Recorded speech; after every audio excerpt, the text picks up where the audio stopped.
വിശദമായ വാർത്തകളിലേക്ക്. സർക്കാരിനെതിരെ ആഞ്ഞടിച്ച് മലങ്കര കത്തോലിക്ക സഭ മേജർ ആർച്ച് ബിഷപ്പ് കർദിനാൾ ബസേലിയോസ് മാർ ക്ലിമീസ് കാത്തോലിക്ക ബാവ നാടാർ സംവരണത്തിൽ മുഖ്യമന്ത്രി വാക്കുപാലിച്ചില്ലെന്നും സംവരണം നിഷേധിച്ചത് എന്തുകൊണ്ടെന്ന് ബോധ്യപ്പെടുത്തണമെന്നും ആവശ്യപ്പെട്ട മാർ ക്ലിമീസ് നീതി നിഷേധിച്ചവരുടെ കയ്യിൽ ഇപ്പോഴും വോട്ടവകാശമുണ്ടെന്ന് മറക്കരുതെന്നും സർക്കാരിനെ ഓർമ്മിപ്പിച്ചു.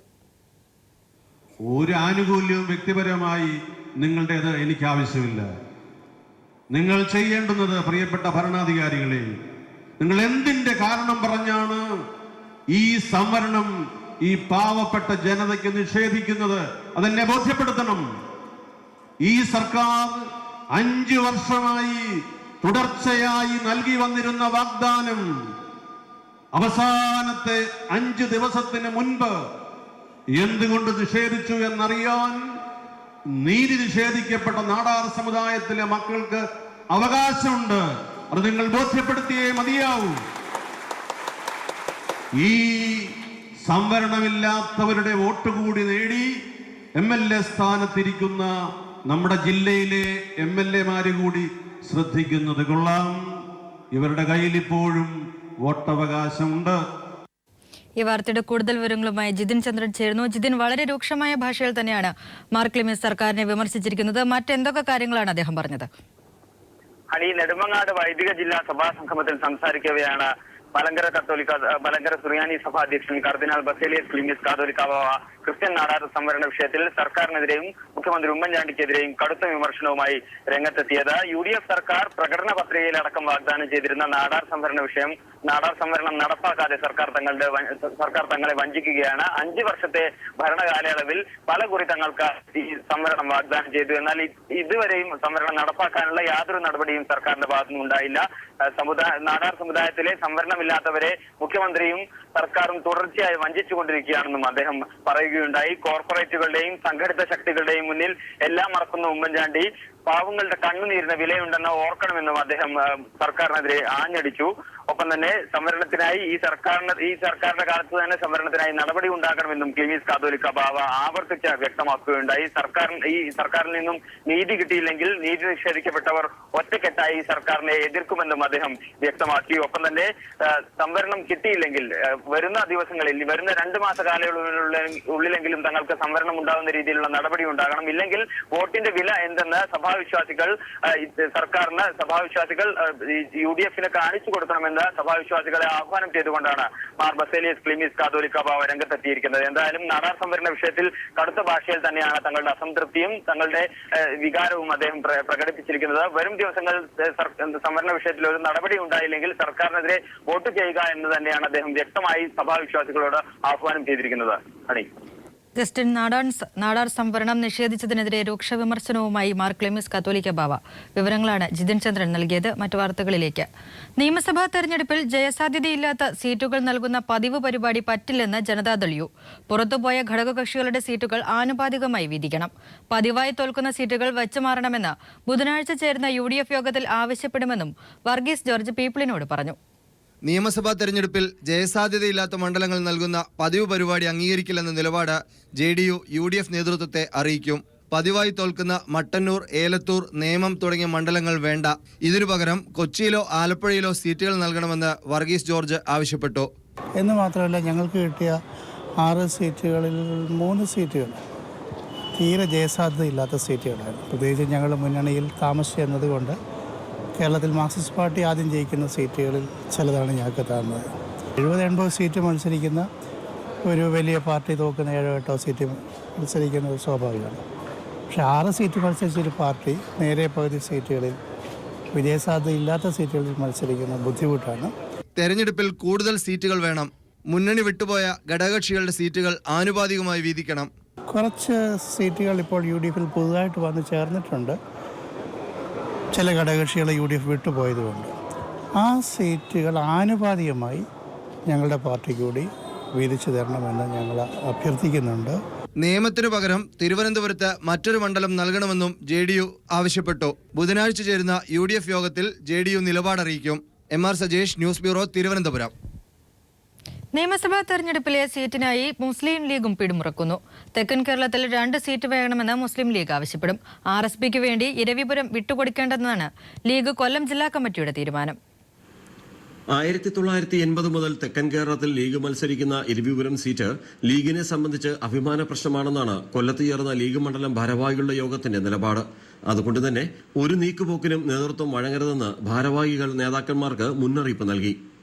മണ്ഡലം കൊല്ലം ജില്ലയിൽ ഇരവിപുരം നിയോജക മണ്ഡലമാണ് 80 മുതൽ ഞങ്ങൾ മത്സരിച്ചുകൊണ്ടിരിക്കുന്നത്. ഇപ്പോൾ സാങ്കേതികമായ ചില പ്രശ്നങ്ങളുണ്ട്. ജയിച്ചവർക്ക് സീറ്റ് കൊടുക്കണമെന്ന് കൂടി തീരുമാനിച്ചാൽ ഞങ്ങൾ കൊല്ലം ജില്ലയിൽ മറ്റൊരിടത്ത് ചോദിക്കും. മുമ്പ് ലീഗിന് 2 സീറ്റുണ്ടായിരുന്നു. ഇപ്പോൾ കോൺഗ്രസിന്റെ യൂണിയന്റെ ഭാഗത്ത് 3-4 സീറ്റുകൾ ഒഴിവുണ്ട്. അതുകൊണ്ട് ലീഗിന് 2 സീറ്റ് കിട്ടണം കൊല്ലം ജില്ലയിൽ. ജില്ലാ മുസ്ലിം ലീഗിന്റെ പ്രസിഡന്റ് സ്ഥാനാർത്ഥിത്വം കൊടുക്കണം എന്ന് തന്നെയാണ് ജില്ലാ വർക്കിംഗ് കമ്മിറ്റി ഇരവിപുരം നിയോജക മണ്ഡലത്തിന്റെ പ്രസിഡന്റ് എന്നുള്ളത് വ്യക്തമായി ഞാൻ പറഞ്ഞത്. 982 മണ്ഡലത്തിൽ നമ്മൾ മത്സരിച്ചത് ചടയമംഗലം ഇരവിപുരം. പക്ഷേ ആ ചടയമംഗലത്തിൽ നമ്മൾ 80 കഴിഞ്ഞിട്ട് കിട്ടിയിട്ടില്ല. അതുപോലെ തന്നെ തിരുവനന്തപുരത്ത് 2 സീറ്റിലാണ് നമ്മൾ മത്സരിച്ചത്. വെസ്റ്റിലും മത്സരിച്ച് കടത്തിട്ടും ഈ 2 മണ്ഡലം ഒന്ന് മാറിക്കൊടുത്തപ്പോൾ ആ 2 മണ്ഡലം പോയതുപോലെ ഇനി കൊല്ലത്ത് അങ്ങനെ ഒരു മണ്ഡലം പോകാൻ പാടില്ല. മാത്രമല്ല തെക്കൻ കേരളത്തിൽ 2 സീറ്റ് വേണമെന്ന ആവശ്യവും ലീഗ് ഉന്നയിക്കും. അതേസമയം ഇരവിപുരത്ത് RSP മത്സരിക്കാൻ തീരുമാനിച്ചു. സംസ്ഥാന സെക്രട്ടറി A. ആസിസ് മത്സരിക്കുമെന്ന് പ്രഖ്യാപിച്ച് തെരഞ്ഞെടുപ്പ് പ്രവർത്തനങ്ങൾ തുടങ്ങിക്കഴിഞ്ഞു. ജയസാധ്യതയില്ലാത്ത ഏതെങ്കിലും മണ്ഡലം നൽകി ലീഗിനെ ഒതുക്കാനാണ് കോൺഗ്രസിന്റെ നീക്കം. RSP UDF-ൽ എത്തിയതോടെ കൊല്ലത്ത് ലീഗിനെതിരെ കോൺഗ്രസ് നേതൃത്വം പരസ്യമായി രംഗത്ത് വന്നിരുന്നു. തദ്ദേശ തെരഞ്ഞെടുപ്പിൽ ലീഗിനെ കാലുവാരിയതും വരാൻ പോകുന്ന നിയമസഭാ തെരഞ്ഞെടുപ്പിൽ തങ്ങളെ ദുർബലപ്പെടുത്താനാണെന്നും ലീഗ് നേതൃത്വം തിരിച്ചറിയുന്നു. രാജ്കുമാർ, ന്യൂസ് ബ്യൂറോ, കൊല്ലം. ഇരവിപുരം സീറ്റ് വിട്ടു നൽകുന്ന കാര്യം UDF-ൽ ചർച്ച ചെയ്യുമെന്ന് കുഞ്ഞാലിക്കുട്ടി പറഞ്ഞു. സീറ്റുകളുമായി ബന്ധപ്പെട്ട കാര്യം UDF ആണ് ചർച്ച ചെയ്യേണ്ടതെന്നും കുഞ്ഞാലിക്കുട്ടി പ്രതികരിച്ചു. ഒരു സ്വന്തം അഭിപ്രായം എടുത്ത് പുറത്തു പറയുന്നത് ശരിയല്ലല്ലോ. UDF-ൽ അതിൻ്റെ ഗുഡ് സ്പിരിറ്റിൽ ഞങ്ങൾ ഈ വിഷയം ചർച്ച ചെയ്യും. ഞങ്ങൾ അനാവശ്യമായി തർക്കങ്ങളും ബഹളങ്ങളും ഒന്നും ഉണ്ടാക്കുന്ന പാർട്ടി അല്ലല്ലോ, അറിയാലോ. അപ്പോൾ അതുകൊണ്ട് വളരെ ആരോഗ്യകരമായ ചർച്ചയിലൂടെ ഈ പ്രശ്നങ്ങളൊക്കെ ഞങ്ങൾ സോർട്ട് ഔട്ട് ചെയ്യും. ഞങ്ങൾ UDF-ൽ വളരെ ആരോഗ്യമായ ചർച്ച നടത്തി തീർക്കാവുന്ന പ്രശ്നങ്ങൾ മാത്രമേ ലീഗിനുള്ളൂ. തെരഞ്ഞെടുപ്പിൽ മത്സരിക്കുമോ എന്ന് പിന്നീട് അറിയിക്കാമെന്ന് VS അച്യുതാനന്ദൻ. മത്സര രംഗത്തുണ്ടാകുമോ എന്ന മാധ്യമപ്രവർത്തകരുടെ ചോദ്യത്തിനോട് പ്രതികരിക്കുകയായിരുന്നു VS. തെരഞ്ഞെടുപ്പിൽ താങ്കളുടെ സ്ഥാനാർത്ഥിത്വത്തെ സംബന്ധിച്ചാണ് ചൊവ്വാഴ്ച നടക്കാൻ പോണ അതെല്ലാം പിന്നീട് നിങ്ങളെ അറിയിക്കുന്നതാണ്. മദ്യത്തെ അനുകൂലിക്കുന്നവർക്ക് വോട്ടില്ലെന്ന് ആർച്ച് ബിഷപ്പ് സൂസാപാക്യം.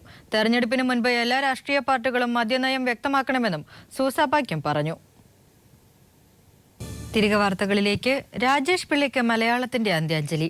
രവിപുരത്തെ ശ്മശാനത്തിലായിരുന്നു അന്ത്യകർമ്മങ്ങൾ. മറൈൻ ഡ്രൈവിലെ ഫ്ളാറ്റിൽ പൊതുദർശനത്തിന് വെച്ച മൃതദേഹത്തിൽ സിനിമാ സാംസ്കാരിക രംഗത്തു നിന്നുള്ള നിരവധി പേർ അന്ത്യാഞ്ജലി അർപ്പിച്ചു. ട്രാഫിക് എന്ന ചിത്രത്തിലൂടെ മലയാള സിനിമയിൽ നവതരംഗത്തിന് തുടക്കം കുറിച്ച രാജേഷ് പിള്ളയ്ക്ക് കലാകേരളത്തിന്റെ യാത്രാമൊഴി. രാവിലെ 8 മുതൽ 11 മണിവരെ മറൈൻ ഡ്രൈവിലെ വസതിയിൽ പൊതുദർശനത്തിന് വെച്ച ശേഷം 12 മണിയോടെ രവിപുരത്തെ ശ്മശാനത്തിലായിരുന്നു സംസ്കാരം. അമ്മാവന്റെ മക്കളായ അഭിലാഷ്, മിഥുൻ എന്നിവർ ചിതയ്ക്ക് തീ കൊളുത്തി. പുതിയ ചിത്രമായ വേട്ട തിയേറ്ററുകളിലെത്തിയ വെള്ളിയാഴ്ചയായിരുന്നു കരൾ സംബന്ധമായ രോഗം മൂർച്ഛിച്ചതോടെ രാജേഷ് പിള്ളയെ കൊച്ചിയിലെ സ്വകാര്യ ആശുപത്രിയിൽ പ്രവേശിപ്പിച്ചത്. ശനിയാഴ്ച ഉച്ചയോടെ മരണം സംഭവിക്കുകയായിരുന്നു. സംവിധായകരായ സിദ്ദിഖ്, ലാൽ ജോസ്, വിനയൻ, മേജർ രവി തുടങ്ങിയവരും അഭിനേതാക്കളായ ശ്രീനിവാസൻ, സിദ്ദിഖ്, മധുപാൽ, കുഞ്ചാക്കോ ബോബൻ, നിവിൻ പോളി, വിനീത് ശ്രീനിവാസൻ, മഞ്ജു വാര്യർ എന്നിവരും അന്തിമോപചാരം അർപ്പിച്ചു. മമ്മൂട്ടി, CB മലയിൽ തുടങ്ങിയവർ ശനിയാഴ്ച തന്നെ അന്തിമോപചാരം അർപ്പിക്കാനെത്തിയിരുന്നു. News bureau, Kochi. ചലച്ചിത്രങ്ങളിലെയും ഡോക്യുമെന്ററികളിലെയും ശബ്ദമിശ്രണത്തിനുള്ള പ്രശസ്തമായ ഗോൾഡൻ റീൽ പുരസ്കാരം റസൂൽ പൂക്കുട്ടിക്ക്. ഇന്ത്യാസ് ഡോട്ടർ എന്ന ഡോക്യുമെന്ററിക്കാണ് പുരസ്കാരം. ഈ പുരസ്കാരം നേടുന്ന ആദ്യ ഏഷ്യക്കാരനാണ് റസൂൽ പൂക്കുട്ടി. 2012 ഡിസംബർ 16-ന് ഡൽഹിയിൽ ഓടുന്ന ബസ്സിൽ പീഡനത്തിനിരയായി മരിച്ച പെൺകുട്ടിയുടെ ജീവിതമാണ് ഇന്ത്യാസ് ഡോട്ടർ എന്ന ഡോക്യുമെന്ററി.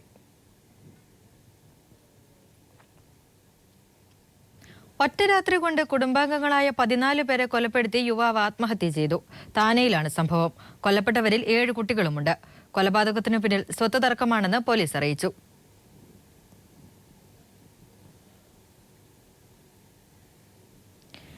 ദില്ലിയിലെ ടോൾ പ്ലാസയിൽ വൻ കവർച്ച. മോഷ്ടാക്കൾ 2.5 കോടി രൂപ കവർന്നു. കവർച്ചയ്ക്കിടെയുണ്ടായ ആക്രമണത്തിൽ 2 പേർ കൊല്ലപ്പെട്ടു.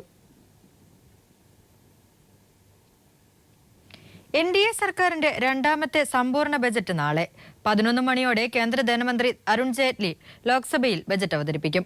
സ്വകാര്യവൽക്കരണത്തിന് ബജറ്റിൽ ഊന്നൽ നൽകും. ഇതിനായി കോർപ്പറേറ്റ് നികുതി കുറയ്ക്കാനുള്ള പ്രഖ്യാപനവും ഉണ്ടാകും. അടിസ്ഥാന സൗകര്യ മേഖലകളിൽ പൊതുനിക്ഷേപം വർദ്ധിപ്പിച്ചും സ്വകാര്യ നിക്ഷേപകരെ ആകർഷിക്കും.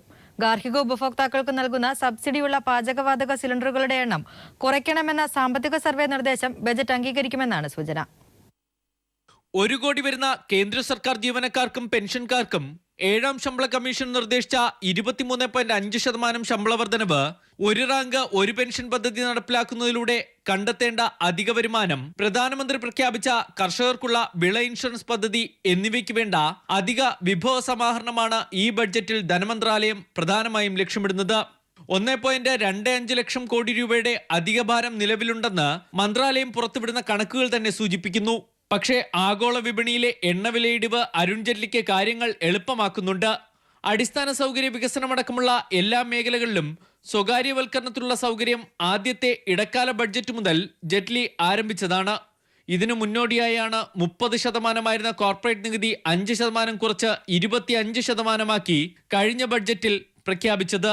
അത് വീണ്ടും കുറയ്ക്കുന്ന പ്രഖ്യാപനം ഇത്തവണത്തെ ബഡ്ജറ്റിലും ജെയ്റ്റ്ലി ഉൾപ്പെടുത്തും.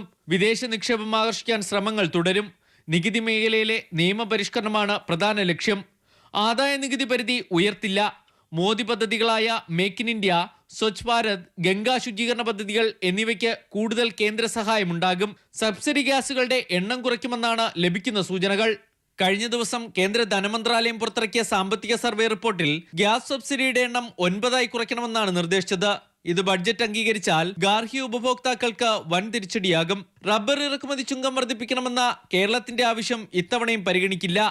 പൊതുമേഖലാ ബാങ്കുകളിൽ കോർപ്പറേറ്റുകൾ ഉണ്ടാക്കിയ കിട്ടാക്കടം വൻ സാമ്പത്തിക ഭാരമുണ്ടാക്കുന്നതായി റിസർവ് ബാങ്ക് ഗവർണർ തന്നെ ചൂണ്ടിക്കാണിച്ചിട്ടുള്ളതാണ്. ഇക്കാര്യത്തിൽ അരുൺ ജെയ്റ്റ്ലി ബഡ്ജറ്റിൽ എന്ത് പരാമർശം നടത്തും എന്നതും നിർണായകം. News bureau, Delhi. കനയ്യകുമാറിന്റെ മൊഴി പുറത്തു വന്നതോടെ കേന്ദ്ര സർക്കാരിനെതിരെ പ്രതിഷേധം ശക്തമാകുന്നു. പോലീസുകാരെ സാധാരണക്കാർക്കെതിരെ അഴിച്ചുവിടുന്നതിന്റെ തെളിവാണ് കനയ്യയുടെ മൊഴിയെന്ന് CPIM general secretary Sitaram Yechury പറഞ്ഞു.